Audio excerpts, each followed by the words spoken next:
दोस्तों ये वीडियो भी आप लोगों के लिए बहुत ज़्यादा इंपॉर्टेंट होने वाली है क्योंकि इस वीडियो में मैं आपको जो बताने वाला हूँ वो बहुत कम लोग जानते हैं।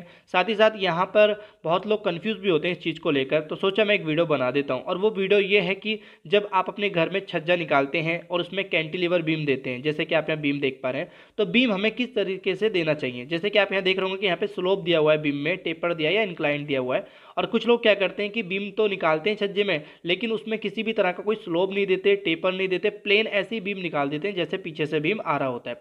तो यहाँ पे बहुत लोग कंफ्यूज इस तरीके से हो जाता है कि हमें किस तरीके से देना चाहिए। और इसमें सरिये की डिटेल भी बहुत लोगों को पता नहीं होती क्योंकि यहाँ पे कुछ चेंज हो जाता है। तो वो चेंज क्या होता है वो भी मैं आपको इस वीडियो में बताऊंगा। तो पहला मेरा जो पॉइंट रहेगा वो ये कि आपको अपने छज्जे में जब भी बीम निकालेंगे या कैंटिलीवर बीम आप देते हैं तो आपको उसमें टेपर या स्लोप देना पड़ेगा इंक्लाइन तरीके से। अब इसके पीछे रीजन क्या है वो भी मैं आपको बता देता हूँ। जब लोड आता है हमारे किसी भी बीम पर, ठीक है, कैंटिलीवर बीम में, तो सबसे ज़्यादा बेंडिंग मोमेंट का होता है जहाँ पर हमारी जो इसकी मोटाई या गहराई ज़्यादा है ना, वहाँ पे, यानी कि बीम और कॉलम का जो जंक्शन आता है वहाँ पे आता है। अब अगर हम आगे की साइड भी प्लेन इसी तरीके से निकाल देते हैं तो क्या होगा, उसमें सरिया भी ज़्यादा लगेगा, कंक्रीट भी ज़्यादा लगेगा और उसकी वजह से हमारी जो कॉस्ट है वो इंक्रीज हो जाएगी। तो क्यों ना हम अगर टेपर देते हैं यानी स्लोप देते हैं या इंक्लाइन देते हैं तो उसमें हमारी सरिया भी कम लगेगी, साथ ही साथ कंक्रीट भी कम लगेगा और लोड भी ईजिली ट्रांसफर हो जाएगा तिरछा होने की वजह से। तो ये चीज़ आपको पता होनी चाहिए। अभी ये तो आपको पता चल गया कि इंक्लाइंड हमें देना है, और इंक्लाइंड कैसे देना है जैसे कि आप यहाँ देख पा रहे हैं, आपको वीडियो में देख के और अच्छे से समझ में आ रहा होगा। अभी थोड़ा सरिये की डिटेल जान लेते हैं। देखो, सरिये की डिटेल के लिए आपको एक चीज़ जानना पड़ेगा। जब आप अपने घर में बीम देते हैं, जैसे कि आपके जो सिंपली सपोर्टेड बीम होते हैं, तो आप अक्सर आपको ये तो पता है, जो सरिये वाले हैं उनको भी ये पता है कि हमें नीचे की जो सरिया होती है वो थोड़ी मोटी सरिया देनी पड़ती है और ऊपर की सरिया थोड़ी कम देनी होती है। जैसे कि मान लो एक बीम में सरिया है 16 mm की और 20 mm की, तो 20 mm की आप नीचे दोगे और 16 mm की ऊपर दोगे। ये हमारे सिंपली सपोर्टेड बीम या जो हमारे नॉर्मल बीम होते हैं। लेकिन हमें जब कैंटिलीवर बीम की बारी आती है तो यहाँ पे गलती क्या करते हैं लोग बार, जैसे सरिया पीछे से आ रही थी हमारे घर में वैसे ही छज्जे में वो सरिया निकाल देते हैं उसी कंडीशन में या उसी तरीके से। लेकिन आपको जानना जरूरी ये हो जाएगा, सबसे पहले मैं आपको कुछ समझाना चाहूँगा टेक्निकली।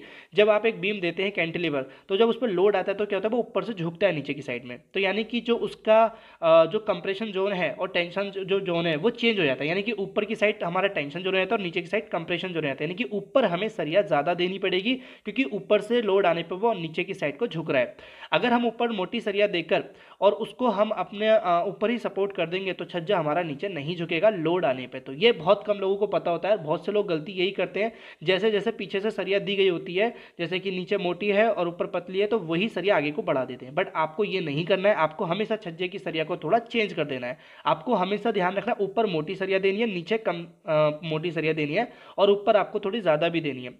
जब आप हुक देते हैं यानी कि स्टीरअप देते हैं तो उसकी स्पेसिंग भी थोड़ी आपको कम कर देनी होती है, 4 से 5 इंच ही दूरी रखनी होती है छल्लों की या रिंग की। और उसके जो हुक होते हैं, जैसे कि आप एक बीम के हुक बांधते हो तो ऊपर की साइड बांधते हो, लेकिन इसमें क्या होगा, वो चेंज हो जाएंगे, वही हुक थोड़ा उल्टा हो जाएंगे नीचे की साइड में।